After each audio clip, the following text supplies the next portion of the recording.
In this video I'm going to show you guys how to delete Chrome browser history and cookies. So yeah, if you want to do that, then make sure you watch this video till the end and you should be able to do that. Let's get started. First of all, open your Google and click on the top right corner, those three dots.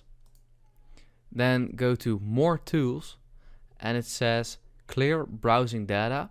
Just click on it and this will open the Settings and the Clear Browsing Data tab. So what you want to do is keep these three enabled if you want to delete everything. And yeah, what you can also do, you can delete everything from the last hour, last 24 hours, last 7 days, last 4 weeks, or just all time.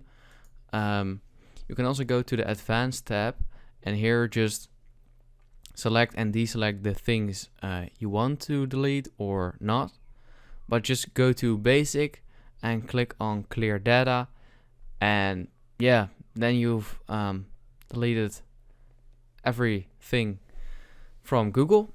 So yeah, that's basically it. If this video helps you out, please leave a like and let me know in the comments if it worked, and I'd appreciate that. Bye. If this video helps you out, please consider subscribing so I can grow the largest how-to channel on YouTube. I'd appreciate it.